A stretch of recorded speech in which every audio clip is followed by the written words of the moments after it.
मिल्लत times में खुशामदीद। आज बात करेंगे उस बुलडोज़र एक्शन को लेकर जो लगातार हम देख रहे हैं।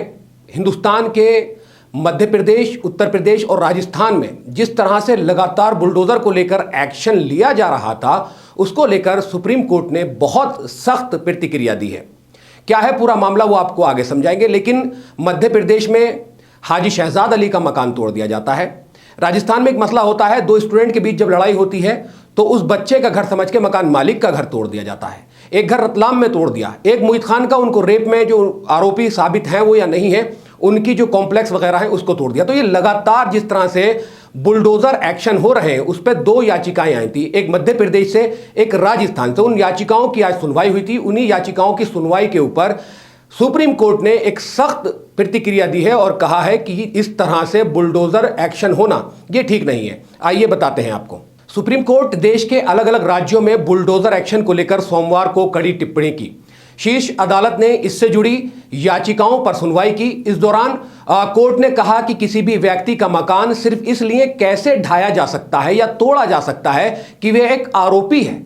सुप्रीम कोर्ट ने कहा कि वो इस मुद्दे पर दिशा निर्देश जो है निर्धारित करने का प्रस्ताव रखते हैं। रेप और दंगे जैसे संगीन अपराधों में उत्तर प्रदेश, राजस्थान, मध्य प्रदेश जैसे देश के कई राज्यों में बुलडोजर का एक्शन काफी बढ़ा है।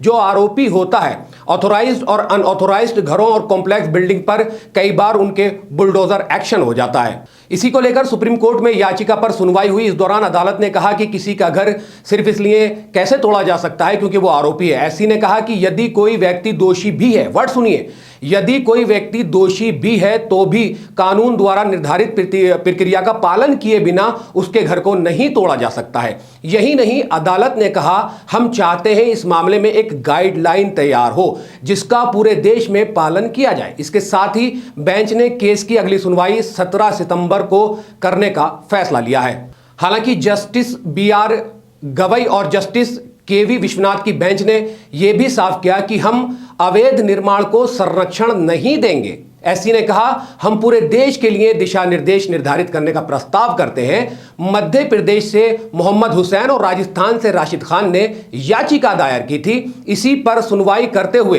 अदालत ने कहा हम सड़कों एवं सार्वजनिक स्थानों पर अवैध निर्माण का समर्थन नहीं करते हैं, लेकिन बिना उचित प्रक्रिया के बुलडोजर की कार्रवाई सही नहीं है।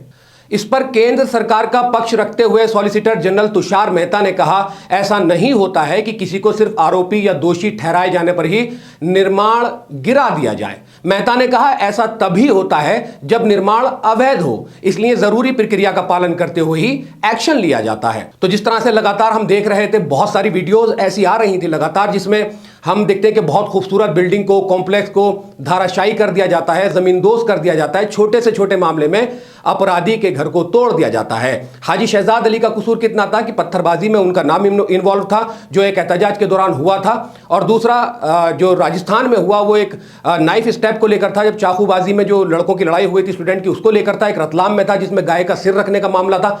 तो इस तरह के जो मामले होते हैं, मुईद खान का मामला हो, चाहे फिर वो जो उन पर रेप का केस लगा था, तो इनकी कॉम्प्लेक्स को, बिल्डिंगों को जो तोड़ा जा रहा था, इस पर सुप्रीम कोर्ट ने सख्त प्रतिक्रिया देते हुए कहा है कि अगर कोई दोषी भी है तो उसका पहले जायजा लिया जाएगा, कानूनी जो है प्रक्रिया की जाएगी, तब जाकर उस पर बुलडोजर चल सकता है या नहीं चल सकता। लेकिन किसी आरोपी के घर पर ऐसे बुलडोजर चलाना बिल्कुल भी ठीक नहीं है। तो एक छोटी सी वीडियो थी, अगर आपको पसंद आई है तो लाइक कर दें, शेयर कर दें और वीडियो पे कमेंट्स करना बिल्कुल ना भूलें। शुक्रिया।